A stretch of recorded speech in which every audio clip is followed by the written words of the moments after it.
Video start करने से पहले स्पॉइलर वार्निंग। अगर आप लोगों ने ये मूवी अभी तक नहीं देखी है तो पहले मूवी देख लो, देन आकर इस वीडियो को देखना, बिकॉज यहाँ पर मैं मुझे मूवी की story, ending and post credit scene को एक्सप्लेन कर रहा हूँ। एंड अगर मूवी को देखा ही हो तो फिर बने रहो एंड तक, बिकॉज आज की इस वीडियो में हम लोग जानेंगे कि मुजिया आखिरकार रियल में एग्जिस्ट करता है या फिर नहीं। और मूवी के एंडिंग में जैसा कि हमने देखा था कि मुजिया को बिट्टू ने जला दिया है, तो फिर मुजिया लास्ट में जलने के बाद भी जिंदा कैसे हुआ और कैसे वो जंगलों में भास्कर के पास पहुंचा। यहाँ पर भास्कर के साथ यानी भेड़िया के साथ इसका क्रॉस ओवर क्यों होगा, कैसे होगा, ये भी हम जानेंगे। बहुत कुछ बात करनी है मुजिया मूवी के बारे में, इस मैडॉक सुपर नेचुरल यूनिवर्स के बारे में। Stay tune.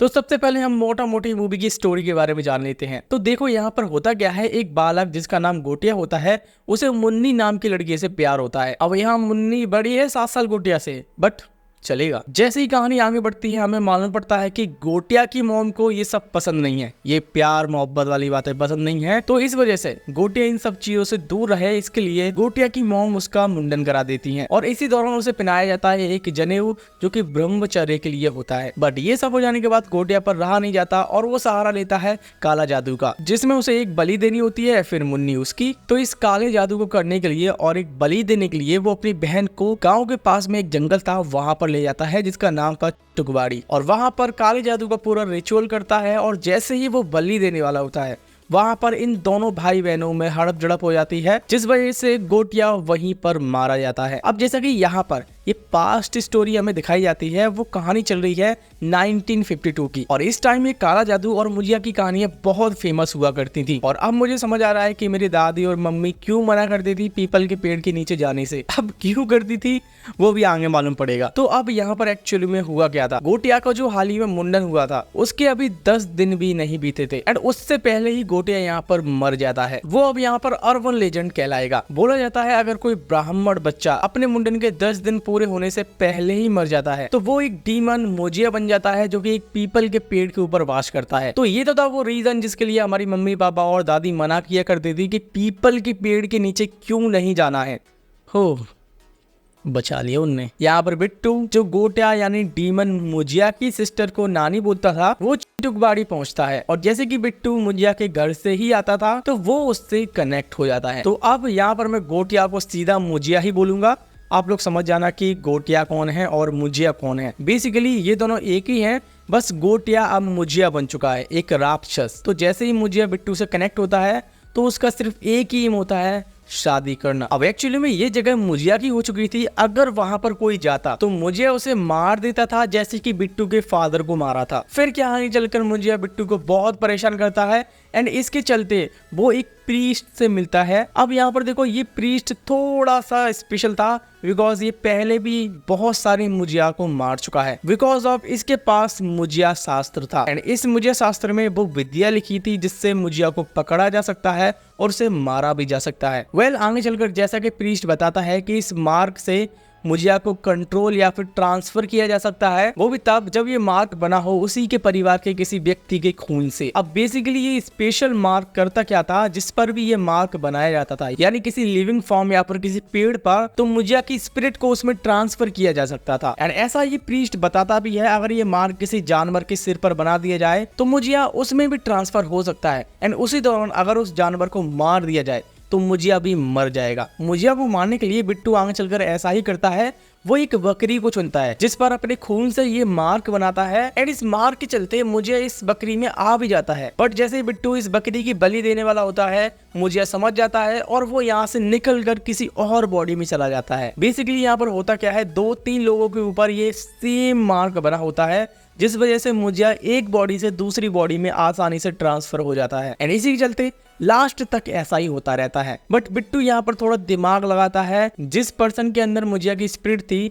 उसे इस पेड़ के पास ले जाकर अगेन इस ट्री में इम्प्रिजन कर देता है। तो चलो यहाँ से अब हम प्रॉपर एंडिंग को समझते हैं। लास्ट में हुआ क्या था, मुजिया को कई साल पहले जिस पेड़ से बांधा गया था उस पर ऑलरेडी एक मार्क बनाया गया था ताकि मुजिया यहाँ से कहीं भागे ना। एंड जैसा कि हमने देखा मुजिया को लास्ट में बिट्टू ने जब जला दिया था तो यहाँ पर सभी को ये लगा था कि मुजिया यहाँ पर जलकर मर गया, बट नहीं, मूवी के लास्ट में मुजिया जिंदा है ऐसा हमें बता दिया गया है। और ऐसा इसलिए हुआ, यानी मुजिया जिंदा इसलिए बच गया बिकॉज ये किसी लिविंग फॉर्म के अंदर नहीं था। जैसा कि प्रीस्ट ने बताया था अगर इसे किसी बकरी में बुलाया जाए और उस बकरी को उसी टाइम मार दिया जाए तो ये मुजिया मर भी सकता है, क्योंकि उस टाइम मुजिया को एक शरीर मिल जाएगा जो कि एक फिजिकल फॉर्म में होगा। बट यहाँ पर जब बिट्टू ने इसे जलाया था तो वो किसी भी फिजिकल फॉर्म में नहीं था, वो एक डीमन था जो कि बस पेड़ से बंधा हुआ था। एंड इसी वजह से जब उसे जला दिया गया तो वो मरा नहीं। बट एट दी एंड यहाँ पर हुआ क्या, जैसे ही कुछ लोग इस पेड़ को काटने के लिए आए जो कि फॉर श्योर इलीगली इस पेड़ को काट कर कहीं ले जा रहे होंगे, तो यहाँ पर लोगों ने इस पेड़ को काटा, इसकी जड़ें निकाली। बट इसी के साथ साथ वो यहाँ पर एक गलती कर गए, मुजिया को इन्होंने आजाद कर दिया। अब हो सकता है वो पहले से भी ताकतवर और थोड़ा दिमाग से भी तेज होगा। सीधा सीधा बोले तो बच्चे जैसा नहीं, बल्कि थोड़ा एडल्ट जिसमें थोड़ा दिमाग भी होगा और उसे पता होगा कि कहाँ पर क्या बोलना है और अपने आप को पावरफुल कैसे दिखाना है। तो अब इसके आगे हम लोग समझेंगे इसकी पोस्ट क्रेडिट सीन को। हमें यहाँ पर देखने को मिला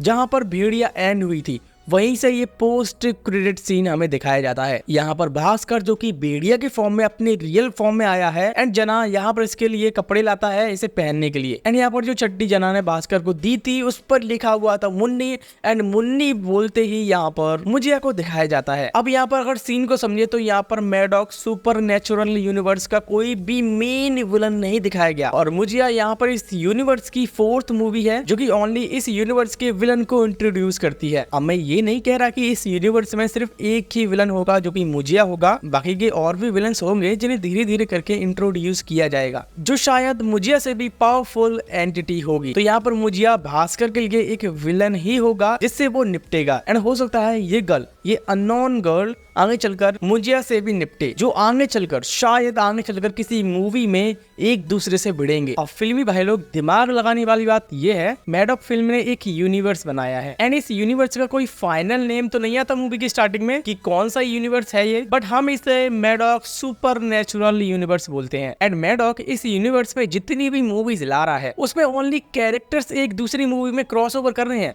यहाँ पर मूवी की स्टोरी कनेक्टेड नहीं है एक दूसरे से, बस कैरेक्टर्स का क्रॉसओवर है। अब यहाँ पर रूही को मैं ऐड नहीं कर रहा, हटाओ इसे। इस यूनिवर्स में स्त्री की एक अलग मूवी है, इसमें एक स्त्री एक एंटिटी विलन है जो कि लोगों को मारती है। ऐसी दूसरी मूवी आती है वो है भेड़िया। यहाँ पर ओनली भास्कर पर ही फोकस किया गया है, उसकी आम इंसान से भेड़िया बनने की जर्नी को दिखाया गया है। एंड मेरे हिसाब से इस मूवी में तो विलन है ही नहीं। एंड इस यूनिवर्स की तीसरी मूवी मुजिया है एंड यहाँ पर भी कोई हीरो नहीं है, इसमें भी बस एक डीमन पर फोकस किया गया है जो कि मुजिया है। विलन को फाइंड करे तो मुजिया ही एक ऐसा डीमन, एक ऐसा विलन बाहर निकल कर आता है जो कि वाकई में पावरफुल है। बाकी का इन मूवीज में कोई भी विलन नहीं है। इस यूनिवर्स में आगे आने वाली मूवीज होंगी भेड़िया 2, स्त्री 2, वेम्पायर्स ऑफ विजयनगर। इन मूवीज में नया कौन विलन होगा पता नहीं। ये जो मैडॉक का सुपर नेचुरल यूनिवर्स है उनकी कहानी एक ही टाइम लाइन में टेक प्लेस करती है। सो मोटा मोटी देखें तो ये यूनिवर्स चाय कंपनी है बिकॉज यहाँ का कोई मेन विलन है ही नहीं। मैडॉक की फाइनल मूवी क्या होगी, क्या करेंगे उसमें कुछ पता नहीं। जैसे मैडॉक इस यूनिवर्स में हीरो की कम्युनिटी बना रहा है वैसे ही एक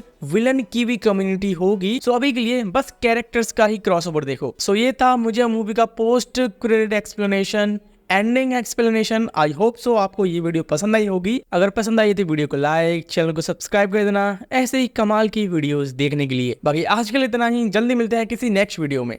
बाय।